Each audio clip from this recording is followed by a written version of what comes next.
Carles Puigdemont en liberté conditionnelle. L'ancien président catalan ainsi que 4 de ses anciens ministres ont interdiction de quitter le territoire belge. Ils devront comparaître dans les 15 jours. La justice belge doit examiner les mandats d'arrêt émis à leur encontre par l'Espagne, toujours pour la proclamation de l'indépendance du Parlement catalan. On prend tout de suite la direction de Madrid et notre correspondante Mélina Huette. Mélina, bonjour. Quelle est désormais la procédure ? Eh bien, vous l'avez dit, Carles Puigdemont et ses 4 ministres destitués sont donc libres, mais sous condition. Vous l'avez dit, interdiction de quitter le territoire, mais ils doivent également fournir une adresse fixe. Ils doivent également se rendre aux différents rendez-vous, aux différentes convocations de la justice et de la police en personne.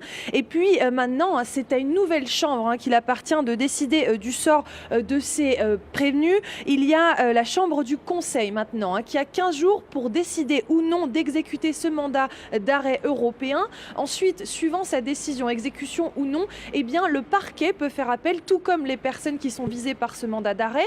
Ensuite, on peut aller encore beaucoup plus loin, puisque après ces 15 jours, il y a un dernier pourvoi en cassation qui est possible. Une cour qui elle-même mettra 15 jours à rendre son verdict. Donc, vous le voyez, la procédure peut prendre beaucoup de temps. En tout, 100 jours, bien au-delà des 60 jours normalement pour les mandats d'arrêt européens. Et 100 jours, ça veut également dire que c'est bien au-delà des élections anticipées du 21 décembre prochain. Alors voilà pour la situation en Belgique.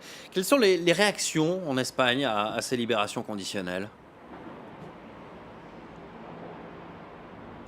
Eh bien, une réaction forte, grande leçon de justice au système judiciaire espagnol. C'est la réaction de l'ANC. L'ANC, vous le savez, c'est cette grande organisation indépendantiste dont le leader, Jordi Sánchez, est sous les barreaux avec un autre leader d'une autre grande organisation indépendantiste, Òmnium, Jordi Cuixart. Tous les deux sont détenus depuis le 16 octobre dernier. Et puis, pour ces 2 grandes organisations, eh bien, il s'agit de prisonniers politiques. D'ailleurs, ils ont appelé à manifester hier, non seulement à Barcelone, mais aussi à Madrid, ce qui est assez rare pour être souligné, puisque c'est d'habitude le bastion des unionistes, Madrid. Donc Puerta del Sol, ils étaient quelques centaines à manifester, bien plus nombreux à Barcelone, évidemment. Ils dénonçaient justement le manque d'indépendance de la justice, et c'est pour ça qu'ils se félicitent aujourd'hui de ce verdict en Belgique. Ils demandent la libération des différents leaders indépendantistes, et notamment des 8 ministres destitués qui ont été mis en détention préventive jeudi dernier, alors qu'ils se rendaient à l'audience nationale à Madrid. Alors, ces différentes arrestations ces derniers jours, elles ont eu un impact majeur, c'est qu'elles ont remobilisé les indépendantistes qui s'étaient fait très discrets depuis la mise sous tutelle de leur région. Des indépendantistes qui appellent à une grève générale ce mercredi en Catalogne. Mélina Huette depuis Madrid pour France 24. Merci beaucoup, Mélina.